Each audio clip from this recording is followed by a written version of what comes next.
সাদাকে সাদা, কালোকে কালো বলতে শিখুন, মর্যাদা পাবেন। ওই মাজলুম হালাতে গাজীপুরের সাবেক মেয়র জাহাঙ্গীর সাহেব তিনি শুনলেন যে আমাদেরকে এভাবে অ্যারেস্ট করা হয়েছে।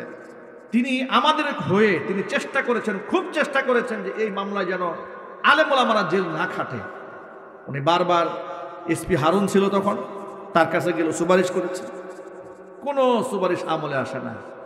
এইভাবে একদিন দুদিন ঘুরতে ঘুরতে উনিও দৌড়দৌড়ি করলেন আমাকে ছাড়ানোর জন্য। হাসানুদ্দিন সরকারের সেবার কথা তো আমি বললামই, ওনার জন্য কষ্ট করলেন। চলে গেল এইভাবে একটানা 22 দিন কারাগারে, বিনা অপরাধে জেল খাটলাম, জরিমানা দিলাম, উকিলদের পিছনে দৌড়ালাম। কুটে যখন হাজির করা হয়েছে, হাতের মধ্যে হ্যান্ডকাপ পরিয়েছে, গরুর রশি দিয়া বাঁধছে, গরুর রশি দিয়া বেঁধে ম্যাজিস্ট্রেট কোর্টে নিয়ে যাচ্ছে। জিজ্ঞেস করলাম প্রশাসনের লোকদেরকে, ভাই আপনারা তো হ্যান্ডকাপ পরাইছেন, এতেই আমাদের ইজ্জত শেষ, আমাকে নিয়ে যাচ্ছেন, আমরা কি দৌড় দেওয়ার মানুষ, কেন আমাদেরকে রশি দিয়ে বাঁধলেন? বলে এটা আইন। এটা কি আইন? শোনাই দিল আইনের কথা। নিয়ে গেল, নিয়ে যাওয়ার পরে সিরিয়ালে সবগুলারে বাঁধছে, রশি দিয়ে বেঁধে নিয়ে গেছে। মনে কত আঘাত লাগে জানেন? গতকালকে দেখলাম আলেম ওলামারা মিথ্যা মামলার আসামি হওয়ার পরে যারা আলেমদেরকে 2 পায়ে ডান্ডা বেরি পরিয়েছে, বুলেট প্রুফ জ্যাকেট পরিয়েছে, মাথার মধ্যে হেলমেট পরিয়েছে, 2 হাতের মধ্যে হাত করা এইভাবে লাগিয়ে টেনে হিসড়ে গরু ছাগলের মতো, জঙ্গলি জানোয়ারের মতো কোর্টে হাজির করেছে। আজকে দেখলাম, আপনারা অনেকে দেখেছেন, বাংলাদেশের কুখ্যাত সন্ত্রাসী, জুলাই আগস্টের গণহত্যাকারী, আওয়ামী লীগের সেই সমস্ত এমপি মন্ত্রী এবং দূষরেরা তারা অ্যারেস্ট হয়েছে। ওদেরকে মানবতা বিরোধী অপরাধের ট্রাইব্যুনালে নিয়ে যাওয়া হচ্ছে। হাতের মধ্যে হ্যান্ডকাপ নাই, পায়ের মধ্যে ডান্ডা বেরি নাই, অথচ ওরা কুখ্যাত সন্ত্রাসী, মানুষের খুনি, অসংখ্য ছাত্রকে খুন করেছে, 2500-এর উপরে মানুষকে ওরা ব্রাশ ফায়ার করে ডাস্টবিনে নিক্ষেপ করেছে। কথা বলতে হবে মুসলমান, ঠিক কিনা বলে?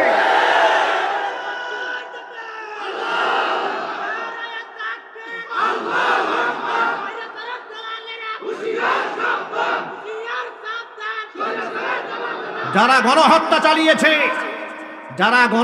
চালিয়েছে তাদের হাতে হ্যান্ডকাপ নাই, পায়ে ডান্ডা বেরি নাই। ব্যাপারটা কি? হঠাৎ করে খুনিদের সাথে এত প্রেম, এত পীড়িত কোথা থেকে উতলায়? আলেমদেরকে রশি দিয়া বাঁধার সময় দেশে আইন ছিল, এখন দেশে আইন নাই। আমরা অন্তর্বর্তীকালীন সরকারকে বলছি, খুনিদের সাথে কোনো আতাত চলবে না। তারা মানবতার দুশ্মন। তারা শুধু আলেমদের উপর দুশ্মনী করেছে তা নয়, ভিন্ন মতের যাকে পেয়েছে তাকে শত শত মামলা দিয়েছে। কথা বলেন। এই যে পরিচালক বলেছেন না যে মাহফিল করতে গেছে, ডিবি দ্বারা এসে ধরার জন্য। চিন্তা করতে পারেন, পূজা পার্বণে বাধা ছিল না, বড় বড় রঙ্গমঞ্চ সাজিয়েছে, বাধা নাই। আর মাহফিল করতে গিয়েছে, বাধা দিয়েছে, প্রশাসনিক আউট করে দিয়েছে, মাহফিল প্যান্ডেল ভেঙে দিয়েছে, বক্তার সামনে থেকে মাইক কেড়ে নিয়েছে। এই ধরনের আচরণ যারা বাংলার মাটিতে করেছে, ওদের বিচার হওয়ার আগ পর্যন্ত কোন প্রকার নমনীয় আচরণ এদেশের মুসলমান সহ এদেশের কোন নাগরিক বরদাস্ত করবে না। রাজি আছেন কিনা? দুহাত দেখতে চাই।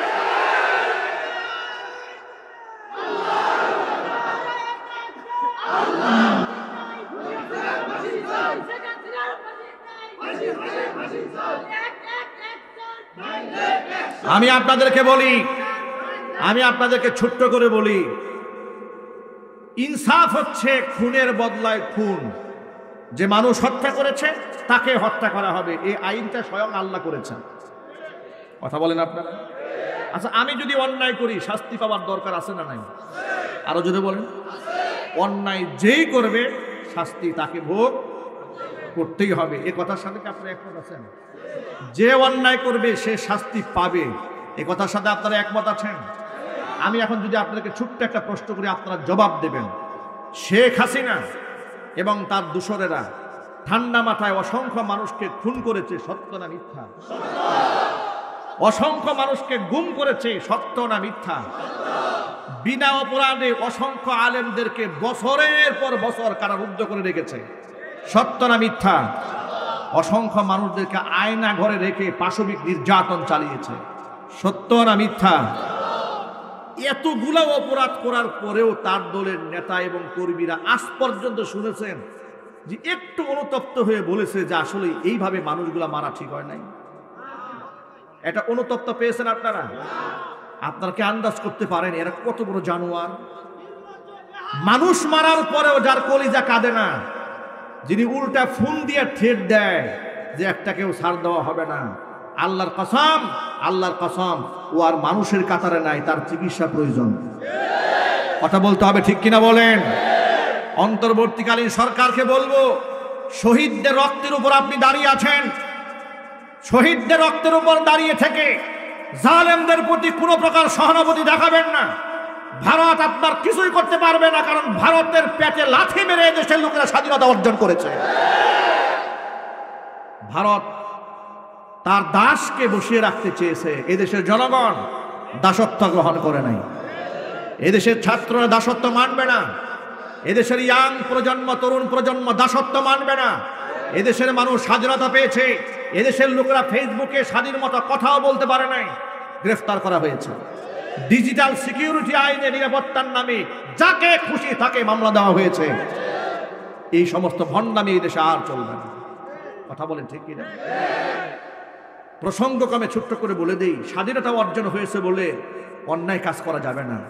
এই দেশ স্বাধীন হওয়ার পরে দেখেছি বেশ কিছু লোকদের ঘর বাড়ি আগুনে পড়েছে, মনে রাখবেন আমাদের চোখের সামনে এগুলো হয়েছে। তবে আমার বিশ্বাস এই সমস্ত ঘর বাড়ি আগুনে পোড়ানো ছাত্র সমাজ করে নাই, দায়িত্বশীল কেউ করে নাই, কোনো কুচক্রি মহল এগুলা করেছে। কথা বলেন ঠিক কিনা? তবে হ্যাঁ, যে পরিমাণ মানুষ হতাহত হয়েছে, খুন হয়েছে, গুম হয়েছে, তার তুলনায় তো এগুলো কিছু না। কথা বলেন, এই কাজগুলো যদি অন্য কেউ করতো আর তারা যদি বিপ্লব ঘটাইতে পারতো তাহলে কি হতো জানেন? কি হয়েছে এই দেশে? কয়জন লোককে হত্যা করা হয়েছে, কয়জন লোককে গুম করা হয়েছে, বরং এখনো পর্যন্ত জামাই আদর করে আদালতে তোলা হচ্ছে। মনে রাখবেন, এই দেশে ইনসাফ কায়েম হওয়ার আগ পর্যন্ত আমাদের লড়াই থামবে না।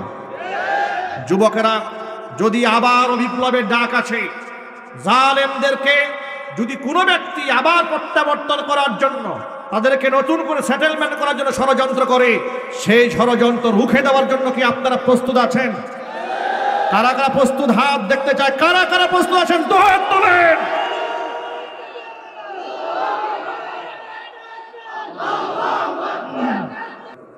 পুলিশ তাকে আশ্রয় দিয়েছে কেন? তার দোকানের শাটার উঁচা করে যে ছেলেটা আশ্রয় দিয়েছে পরে ঠান্ডা মাথায় গুলি করে হত্যা করছে। ওরা মানুষ না অমানুষ? আরো জোরে বলে, এই কাজ মানুষ কিভাবে করে, কি করে করে এগুলো? সাধারণ ছাত্র জনতা থেকে শুরু করে আলেম, উলামা, পীর, বুজুর্গ, কাউকে তারা সম্মান দেয়নি রাষ্ট্রীয়ভাবে। আল্লাহর কসম করে বলি, তৃতীয় সারির কিংবা এলাকার লোকাল কিছু এমপি মন্ত্রী কিংবা ব্যক্তিগতভাবে কোনো নেতা কর্মী হয়তো কোনো আলেমের সাথে সুসম্পর্ক রেখেছে, ভিন্ন কথা, কিন্তু সামগ্রিকভাবে গোটা রাষ্ট্রের ব্যবস্থাপনা যারা পরিচালনা করেছে, তারা এই দেশের আলেমদেরকে আল্লাহর কসম বন্ধু বানায় রাখে নাই, শত্রু বানিয়ে রেখে দিয়েছিল, জঙ্গি বানিয়ে রেখে দিয়েছিল, তালেবান বানিয়ে রেখে দিয়েছিল, রাজাকার, আল বদর, আল শামস, মৌলবাদ, উগ্রবাদ শব্দ বলে বলে আলেমদেরকে কষ্ট দিয়েছে। ওই দলের এক নেতা একদিন আমাকে বলে, হুজুর আপনি তো জামাত করেন। আমি বললাম, আমি জামাত করি, আপনারা কি বললো? বলে, আমার দলের বড় নেতারা বলেছে, একবারে কেন্দ্রীয় লিডাররা বলেছে মাদানী হুজুর জামাত করে। আমি বললাম, আপনার কেন্দ্রীয় থেকে শুরু করে আপনি পর্যন্ত টোটাল মিথ্যাবাদী। কথা বলেন ঠিক কিনা? এগুলার কাছে কোনো এভিডেন্স নাই, যাকে যা খুশি তাই বলে দমাবার চেষ্টা করেছেন। লক্ষ্মীপুরার মাহফিল থেকে আমাকে ধরে নিয়ে গেছে, স্লিপ দিয়ে নামে, এরকম মাহফিল বয়ান করছি, আমাকে স্লিপ দিয়ে নামে 2018 সালের ফেব্রুয়ারি মাসের 8 তারিখে। আমাকে যখন নিয়ে যাওয়া হচ্ছে, আমি বললাম, ভাই আমাকে কোথায় নিয়ে যাচ্ছেন? প্রশাসনের লোকেরা বলে থানায়। একটু স্বস্তি পেলাম, যাক থানায় যেহেতু নিয়ে যাচ্ছে, গুম তো আর করছে না, খুন তো করে ফেলছে না, আয়না ঘরে তো আর ঢুকাচ্ছে না। নিচে কোথায়? জয়দেবপুর থানা। ওসি আমিনুল ইসলাম দায়িত্বে ছিলেন। কথা বলতে চাইলাম ওসি সাহেবের কাছে, যে সাথে যে কি অপরাধ আমাকে আনা হলো। ওসি কথা বলতে চায় না। দুবার তিনবার রিকোয়েস্ট করার পরে ওসি সাহেব আসলেন, আমার সামনে চা দিলেন, বিস্কুট দিলেন, হুজুরে নাস্তা খাওয়াও। ধরে নিয়ে আসছে, আমার নাস্তা খাওয়াচ্ছে। নাস্তা কি আমার মুখ দিয়ে যায়? খাইলাম নাস্তা। খাওয়ার পরে জিজ্ঞেস করলাম, ভাই আমার কোন অপরাধে নিয়ে আসছেন একটু শুনি আমি। বলে, হুজুর আপনাকে যে কেন নিয়ে আসছি তা তো আমি জানি না, উপরের নির্দেশ, উপর থেকে নির্দেশ এসেছে আপনাকে ধরে আনতে হবে, ধরে নিয়ে আসছে। রাখলো নিয়ে থানার গারদে। আমার মোবাইল, মানি ব্যাগ, টাকা পয়সা, বলো ড্রাইভারকে দিয়ে দেন, বাড়ি নিয়ে যান। চলে গেল। এরপরে কিছু সময় সেখানে একাকী গারদে, যে ডিবি আমাকে নিয়ে গেল গারদে, আমার হাত ধরে একাকী চোখের পানি ছেড়ে দিয়া কান্না করে দিয়ে বলছে, হুজুর আমারও দুইটা ছেলে আছে, যে কাজটা আপনার সাথে করেছে হুজুর আমাকে বদদুয়া দিয়েন না, তাহলে আমার বংশ সহ ধ্বংস হয়ে যাবে। বিয়াদবি করেছে আপনার সাথে, কিন্তু আমি জানি আপনাকে মাহফিল থেকে নিয়ে আসছে হুজুর, কিন্তু আমার কিচ্ছু করার ছিল না, আমি চাকরি করি, হুকুমের গোলাম, আমাকে নির্দেশ দিয়েছে, আমি নিয়ে এসেছি। আমি মন থেকে তাকে ক্ষমা করে দিয়েছি। বেশ কিছু সময় পরে দেখি এক ভদ্রলোক, বয়স্ক মানুষ, হুইল চেয়ারে করে চলে, তাকে নিয়ে গারদে আমার সাথে নিয়ে ঢুকাইছে। আমি তার দিকে তাকায় আছি। আমি মনে মনে ভাবলাম, আমি না হয় ইয়াং মানুষ, জোয়ান মানুষ, এই মুরব্বিরে কেন আনছে? তাকে ডাক দিয়ে বললাম, চাচা আমি না হয় জোয়ান মানুষ, আমাকে ধরেছে, কিন্তু আপনি তো মুরব্বী মানুষ, আপনাকে কেন ধরছে? আপনি কি রাজনীতি করেন নাকি? জিজ্ঞেস করছি। তো তাকে তো আমি চিনি না, জানি না। তিনি আমার দিকে তাকিয়ে আছেন। আমাকে বললেন, আমাকে চিনেন না? আমি বললাম না। তিনি বললেন, আমার নাম হাসান উদ্দিন সরকার, নাম শুনেছেন? আমি বললাম, নাম শুনেছি কিন্তু কখনো দেখি নাই। আপনার নাম আমি শুনেছি। তিনি বললেন, তখন পরিচয় দিলাম, আমি বিএনপির মহানগরের দায়িত্বশীল ছিলাম, এক সময় এমপি ছিলাম, অনেক দায়িত্ব কথা। তখন আমি বুঝলাম, আচ্ছা বড় রাজনীতিবিদ, এই জন্য তাকে ধরে নিয়ে আসছে। একটু বৃদ্ধ মানুষ, লাঠি ভর করে চলে, হুইল চেয়ারে চলে, অসুস্থ ছিলেন তিনি। দেখেন, উনি আমাকে জীবনের প্রথম দেখলেন গারদে, থানার গারদে। আমি উনাকে জীবনের প্রথম দেখলাম কোথায়? কথা একটু বলেন আপনারা, এখানে শিক্ষা আছে। উনাকে আমি জীবনে প্রথম দেখলাম গারদে, উনি আমাকে দেখলেন গারদে।